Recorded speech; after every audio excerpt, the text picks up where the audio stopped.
The wheel in my hands had been cracked for 3 days. I ran my thumb along the split in the yoke, feeling where the iron band had finally given way under too many miles and too little care. The workshop smelled of pine resin, hot metal, and the faint tang of the river that ran behind the town. Outside, Greenford was waking to another ordinary morning. Horses being led to the troughs, merchants calling out prices, the low murmur of orc and human voices mixing in the market square like they always had on the border. I had been doing this work since I was 17, 29 now, and my hands knew every knot and flaw in wood better than they knew how to rest. The town needed wheels that held. I made sure they did. That was enough, or at least I had spent years telling myself it was. 6 years ago, a wagon from the Thornbrook family rolled into my yard with a broken axle and a wheel that looked like it had argued with a boulder and lost. The family raised horses and traded hides, one of the steadier orc households on this side of the border. They could have taken the work to any of the larger shops in the center of town. Instead, they stopped at mine. She was the one who stayed while the others went to the tavern. Tall even for an orc, with the kind of green skin that caught the light like river moss after rain. Long black hair tied back with a strip of leather, arms bare under a sleeveless tunic that showed the faint lines of old training scars. She watched me work without saying much at first. Then, when I was tightening the new iron band, she spoke. "You hold that hammer like you are afraid it will bite you." I did not look up. "And you talk like someone who has never had to fix anything she broke." She laughed once, short and surprised. That was the beginning. Her name was Kayla. Over the next week, she returned with small things, a bent rim, a loose spoke, once just to watch because she said the sound of the mallet was better than listening to her brothers argue about prices. We fell into an easy rhythm. She asked questions. I gave short answers. She kept asking anyway. Eventually, I started answering with more than grunts. 6 years passed like that. She became the person I saw most often outside of customers. When her family's harvest wagon needed new boards before the autumn run, I was the one they called. When her youngest brother turned 16 and they held the small celebration in their yard, I was there with a carved wooden horse I had made from leftover oak. When I caught the river fever 2 winters back and could not stand for 3 days, she appeared at my door with a pot of broth and the blunt instruction to eat or she would pour it down my throat. People noticed, of course, merchants, neighbors, even the old woman who sold apples at the edge of the square. "You two," she said once, squinting at us as Kayla helped me load a finished wheel onto a cart. "What are you to each other?" "Friends," I answered. The word had become automatic. Kayla never corrected me. She just looked at me a moment longer than necessary before turning back to the cart. I told myself that was all it was. Friendship. The kind that survived long winters and short tempers. The kind that meant I knew how she took her tea and she knew I hated working with walnut because it splintered too easily. Anything more would have been foolish. She was the daughter of a respected orc house. I was a wheelwright with calloused hands and a roof that leaked when the wind came from the east. There were lines in this world, even on the border where humans and orcs had learned to share space. I had no interest in crossing them. Then came the evening at their house. It was the end of the berry season. The Thornbrooks had set long tables in the yard under the big oak. Lamps hung from the branches, the air smelled of roasted meat, and the sweet tart wine they made from the small dark fruit that grew along the river. I had come to deliver a repaired harness and stayed because Kayla's mother insisted. Morga Thornbrook was not a woman who accepted easy refusals. Kyla stood near the far table speaking with a human girl who sold flowers in the market. She was smiling, but it was the kind of smile she wore when she was being polite rather than pleased. I watched her from where I stood by the fence, a cup of the dark wine in my hand. I had no reason to feel anything about the conversation, none at all. Morga appeared at my side without sound. She was taller than most orc women, broad-shouldered from years of managing both horses and a household that never quite stopped moving. Her hair was streaked with silver at the temples, pulled back in the practical braids of someone who still worked with her hands. She followed my gaze across the yard. "She has turned down 3 offers this year," she said quietly. "One from the son of the horse master upriver. One from a smith whose arms could bend iron without heat. One from a young warrior whose father leads a clan 2 days north. All of them good matches by any measure." I kept my eyes on the cup. She knows what she wants. Does she? Morga turned her head slightly. I could feel her looking at me now. Or is she waiting for something she believes will never step forward? The wine suddenly tasted too sharp. I set the cup down on the fence rail. "She and I are friends," I said. The words came out flatter than I intended. Morga was quiet for a moment. Then she made a small sound that might have been amusement or understanding. "Then you are both very good at lying to yourselves," she said. "My daughter has never been one to waste time on people who do not matter. Yet she has kept you in her life for 6 years while turning away every other possibility. Tell me, Wheelwright, do you truly believe that is only friendship?" I had no answer that would not have sounded like a lie, even to my own ears. She touched my arm once, lightly, the way one might steady a skittish horse. "She will not wait forever," Morga said, "and I will not let her pretend she is content with half a life because the man she wants is too much of a coward to name what he feels." She walked away before I could speak. 2 days later, Kayla came to the workshop in the late afternoon. She sat on the old stump I used as a stool when I needed to think, legs stretched out, boots dusty from the road. She did not look at me while she spoke. "My parents have arranged a meeting," she said, "with Roken Ironhide. His father leads one of the larger clans to the north. They have land, horses, influence. My mother believes it would be a strong alliance." I kept sanding the spoke in my hands, even though it was already smooth. "When?" I asked. 4 days from now, here. They want me to meet him properly, share a meal, see if there is any possibility." I nodded once. "He sounds like a good match." Kayla was silent for a long time. When she finally spoke, her voice was quieter. "You have nothing else to say." I set the spoke down. "It is your life, Kayla. You should choose what serves you." She stood up. For a moment I thought she might argue. Instead, she only looked at me, something tired and disappointed moving behind her eyes. "I see," she said. She left without another word. That night I stayed in the workshop long after the light had gone. The half-finished wheel sat on the bench in front of me, the iron band still loose. I turned it slowly with one hand, listening to the faint creak of wood and metal. For 6 years I had told myself that standing beside her was enough, that being the person she called when something broke was its own kind of place in her life. I had watched her turn away suitor after suitor and convinced myself it was because she valued her independence, not because she was waiting for something I refused to offer. Morga's words would not leave me. If I kept pretending, if I let this meeting happen and said nothing, I would lose more than a friend. I would lose the only person who had ever made the long hours in this workshop feel like something other than solitude. I set the wheel down and pressed both hands flat against the bench. For the first time in years, I did not know what I was going to do. The days after Kayla left the workshop felt longer than they should have. I kept telling myself that her silence was a good thing, that she was thinking clearly now, weighing a future that actually made sense for someone like her. I sanded spokes until my fingers ached and hammered iron bands until the sound of metal on metal drowned out everything else. It did not work. She came back on the morning of the 3rd day. I was fitting a new rim onto an old cartwheel when I heard the familiar sound of her boots on the packed dirt outside. She did not knock. She never had. She simply pushed the door open and stepped inside, then sat on the wide stump I used as a stool when my back needed a break. Her legs stretched out in front of her, boots dusty, one heel tapping slowly against the leg of my workbench. "My mother says Roken is a good man," she said without looking at me. I kept turning the wheel in my hands, checking the fit. "Then he probably is." The tapping stopped. "You have nothing else to say about it?" I set the wheel down and reached for the next spoke. "It is your choice, Kayla, not mine." She was quiet for a long time, long enough that I finally glanced up. She was watching me with an expression I could not quite read, something between disappointment and frustration, with a tiredness underneath it that made my chest tighten. "I thought you might have more to say than that," she said at last. "I had more. I had far more, but none of it was safe to speak out loud." She left a few minutes later without another word. On the day of the meeting, her father sent a boy to my workshop just after midday. The message was simple. The stable door had jammed again, the same one I had fixed twice already this season. Could I come and see to it before the weather turned?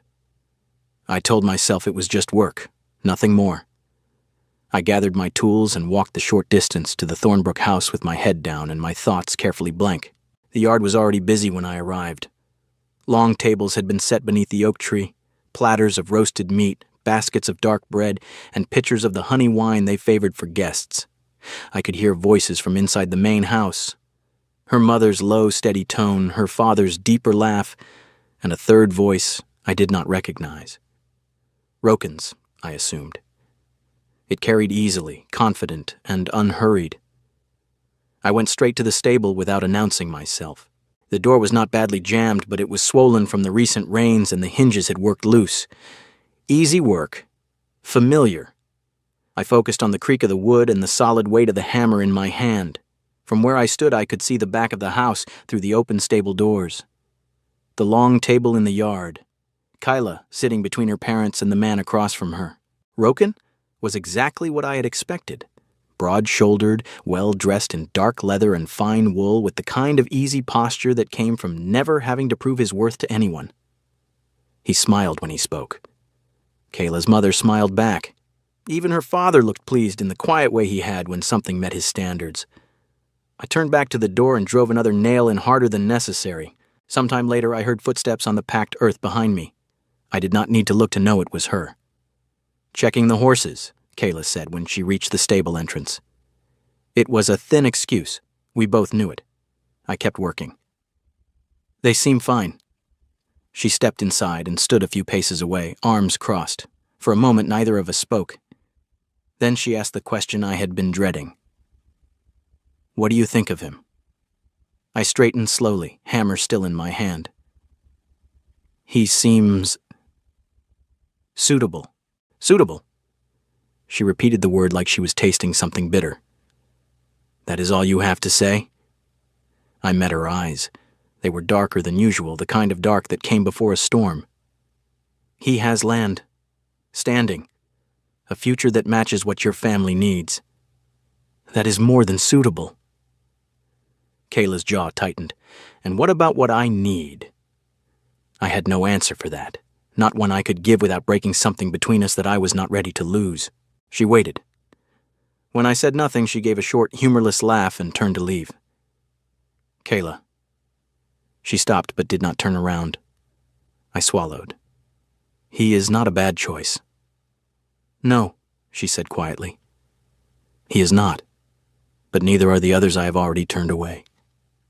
She walked back toward the house without looking at me again. I stayed in the stable longer than I needed to. The door worked fine now. The hinges were tight. There was nothing left to fix, but I kept checking them anyway, running my hands over the wood like the answers might be hidden in the grain. When I finally gathered my tools and stepped out into the yard, the meal was still going on inside. I could hear the low murmur of conversation, the occasional laugh. I headed for the gate without stopping. "Evan?" Morga's voice came from the back doorway of the house. She stood there with a shawl over her shoulders, watching me. I stopped. She walked over slowly, stopping a few paces away. For a long moment, she simply looked at me, the way she had that night in the yard when she first said the words that had been haunting me since. "If you keep standing outside the door," she said, "one day she will close it for good, and you will have no one to blame but yourself." I tightened my grip on the handle of my tool bag. "I am not what she needs." "You are what she wants," Morga answered. "That is not the same thing, but it matters more than you seem willing to admit. My daughter has strength enough for both of you. What she does not have is patience for a man who refuses to see what is already in front of him." She reached out and rested a hand briefly on my arm, the same light touch she had used weeks ago. "She is not waiting for gold or land or alliances, Evan. She has been waiting for you to stop being afraid." Then she turned and went back inside. I rode home as the light faded. The road was quiet, the air growing colder with each mile.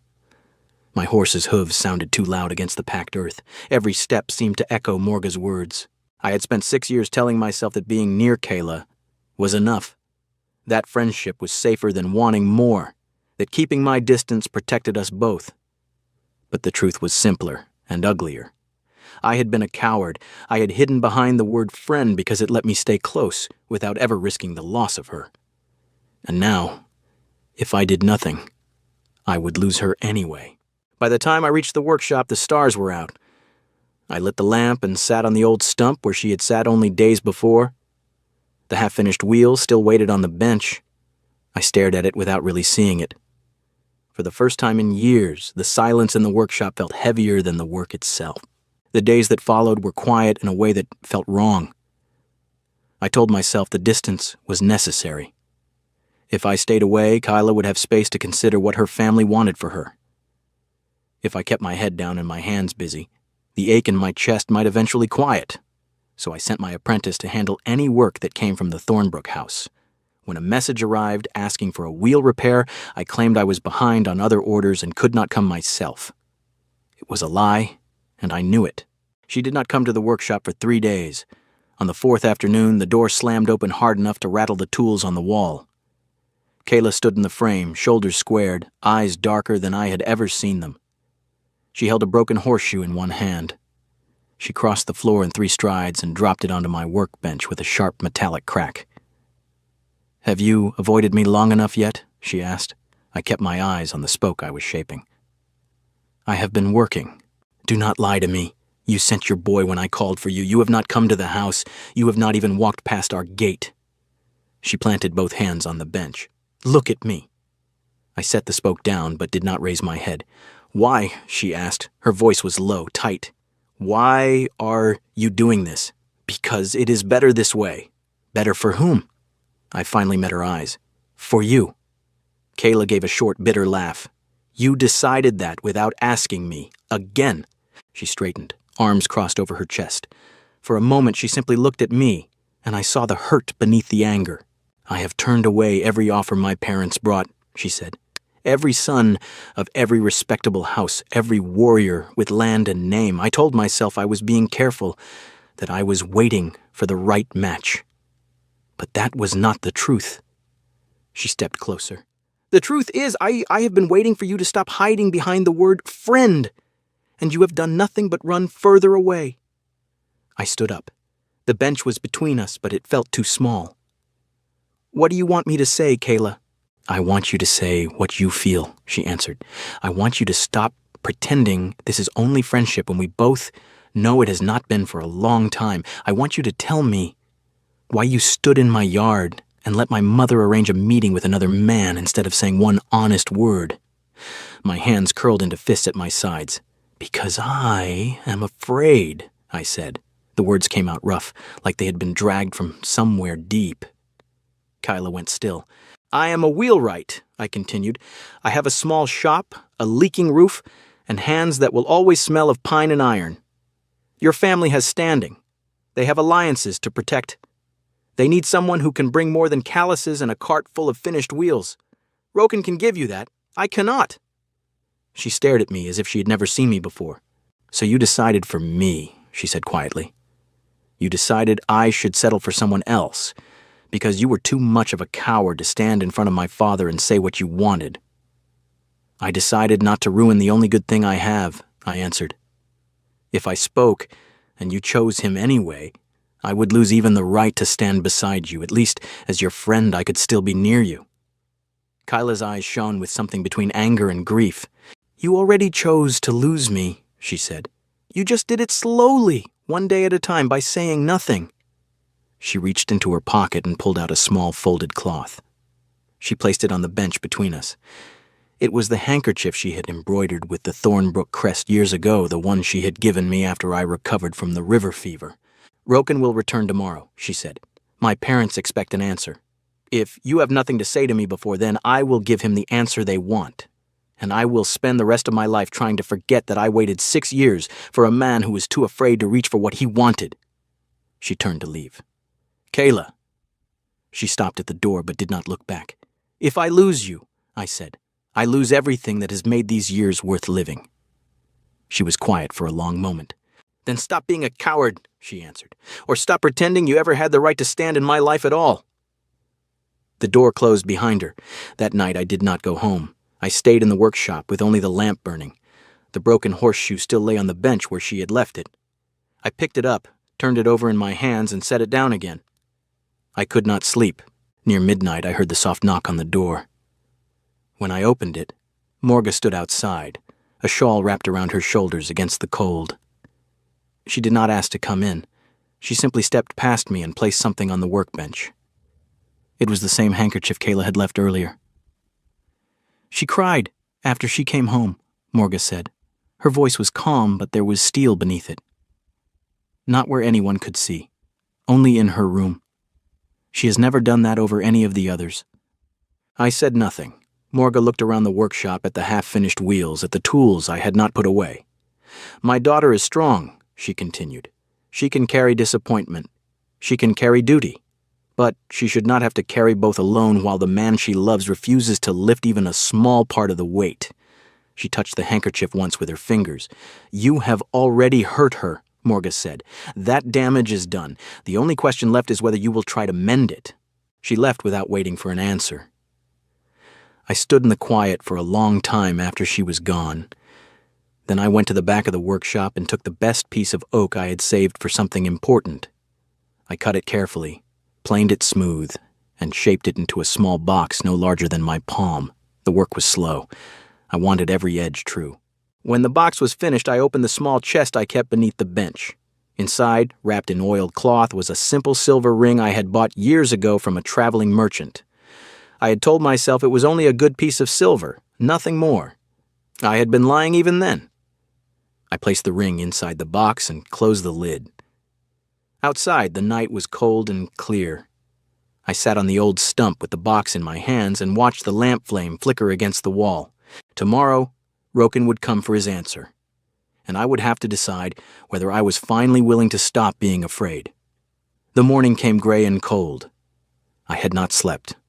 The small wooden box sat on the workbench where I had left it, and I stared at it for a long time before finally picking it up and slipping it into my coat. My hands were steady, but my chest felt tight, as though the air inside the workshop had grown thinner overnight. I told myself I could still turn back.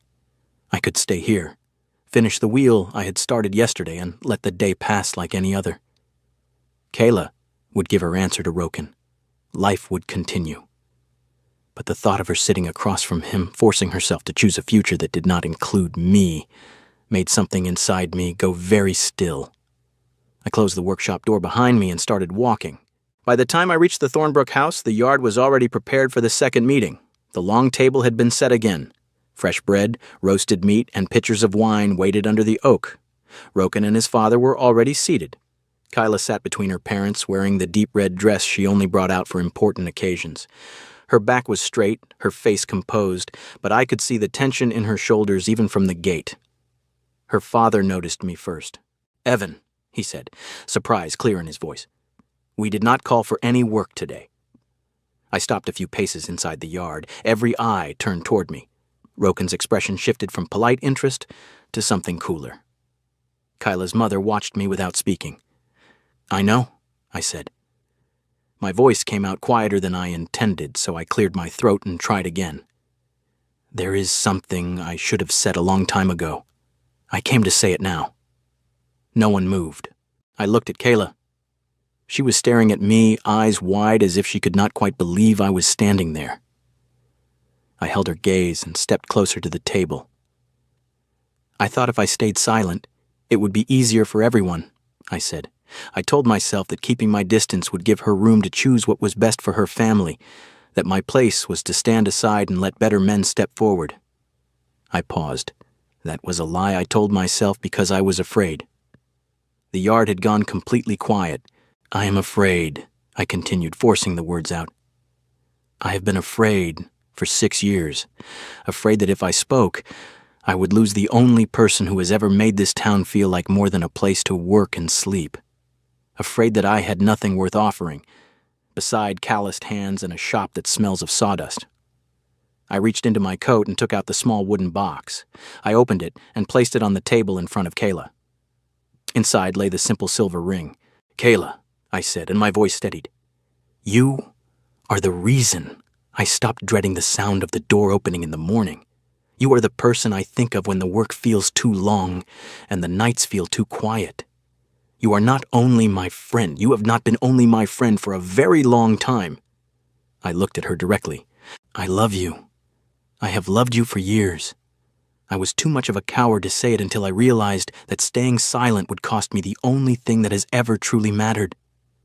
Kayla's eyes had gone bright. She did not speak, but her hand moved slowly toward the box. Rokan pushed his chair back and stood. His face was tight. "You let him walk in here," he said to Kayla, voice low. "During the meeting my family was asked to attend. You allowed this." Kyla rose as well. She looked at Rokan without flinching. "No," she said. "My family arranged this meeting because they believed I would never speak for myself. They were wrong." She picked up the silver ring from the box, turned it once in her fingers, then set it gently back down. Then she reached up and removed the carved ivory pendant Rokan had given her on the first day.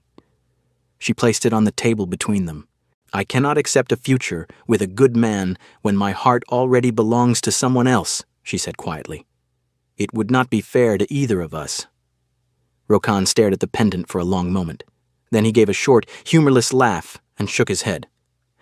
"I see," he said. He looked at me, not with anger, but with something closer to reluctant understanding. "You chose poorly, Wheelwright, but at least you finally chose." He turned to Kayla's father and gave a respectful nod. "My family will not pursue this further. I wish your daughter well." Without another word, he and his father walked to their horses. Moments later, they were gone from the yard. Kyla's mother let out a slow breath. She looked at me, and for the first time in all the years I had known her, she smiled with something that looked like genuine relief. "Finally," she said. Kayla's father rubbed a hand over his face. He studied me for several long seconds. "You are not what I would have chosen for my daughter," he said at last, "but she has made her choice clear. Tell me, Evan, can you protect her?" I met his eyes. "Not with land or name or soldiers," I answered, "but with everything I have, for as long as I live." He was quiet. Then he gave a single, slow nod. Kyla stepped around the table. She stopped in front of me, close enough that I could see the faint tremor in her hands. She reached out and took both of mine. "You made me wait," she said softly. There was no anger in it now, only something tired and warm. "I know." She rose onto her toes and kissed me. It was not a long kiss, but it was steady, and it carried the weight of 6 years of things unsaid. When she drew back, her forehead rested against mine for a moment. "Do not make me wait again," she whispered. "I will not." Behind us, her mother turned away with a quiet sound that might have been a laugh. Her father simply shook his head and reached for the wine. The yard felt different now, lighter, as though something heavy had finally been set down. Kayla kept hold of my hand as we stood there, and for the first time in a very long time, I did not feel the need to step back or look away. The news reached every corner of Greenford before the sun had fully risen the next day. By mid-morning, people were already stopping by the workshop under the pretense of needing a spoke tightened or a rim checked.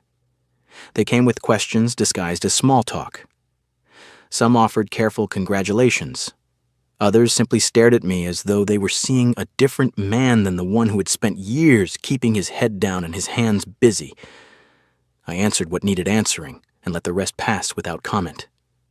Kayla had chosen. That was all that mattered to me.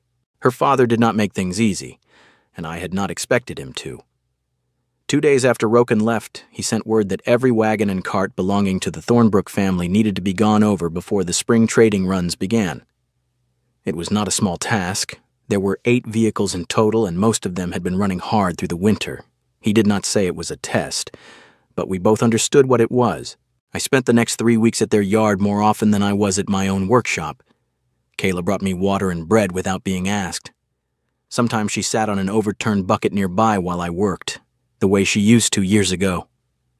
Only now, the silence between us felt different, heavier, warmer. I would catch her watching me when she thought I was not looking, and I would forget what I was doing with the hammer in my hand. One afternoon, she reached over and brushed sawdust from my hair without thinking. The touch was small, ordinary, but it stopped me completely. She noticed my stillness and pulled her hand back, suddenly uncertain. "We have done this 1,000 times, she said quietly. "Not like this," I answered. She looked at me for a long moment, then it gave a small, almost shy smile that I had never seen on her before. "No," she agreed. "Not like this." We were both learning. The shift from friendship into something else did not come with grand declarations. It came in quiet moments. her hand finding mine when no one was watching, the way she now waited for me to finish a sentence instead of finishing it for me, the careful way I learned to touch her without feeling as though I was trespassing on something that did not belong to me. Some evenings we still argued over the best way to reinforce a weak axle. Other evenings we sat in near silence and simply existed in the same space, no longer needing to fill it with words. Her mother watched us with quiet satisfaction. Her father watched with something closer to cautious approval. He did not speak of the future often, but one evening, as I was packing my tools, he stopped beside the wagon I had just finished. "You work like a man who intends to stay," he said. "I do." He nodded once. "Good." The engagement was small, held beneath the same oak tree where everything had nearly come apart. Morga gave me a length of embroidered cloth bearing the Thornbrook crest and placed it in my hands herself. "From this day, you are no longer only a guest in this house," she said. I met her eyes. "I know," she smiled. "Then say it." "I know," I repeated, and this time the words came easier. Kayla stood beside me. When her mother stepped back, she reached for my hand in front of both our families and held it without hesitation. The wedding took place in early spring when the river was high and the first green had begun to show along the banks. People came from both sides of the border, human merchants I had worked with for years, orc families who had traded with the Thornbrooks for longer than I had been alive. Roken sent a fine, white horse as a gift. There was no note, only the animal and the clear message that there would be no lingering grudge. Kayla wore a dress of cream and deep red. Her mother had made it. I wore a coat her father had insisted on having fitted for me, though I felt more comfortable in my usual leather apron. When she walked toward me under the oak, I remembered the first time she had stood in my workshop and told me I held a hammer like I was afraid of it. I remembered every year that had followed, every time I had told myself that friendship was enough. It had never been enough.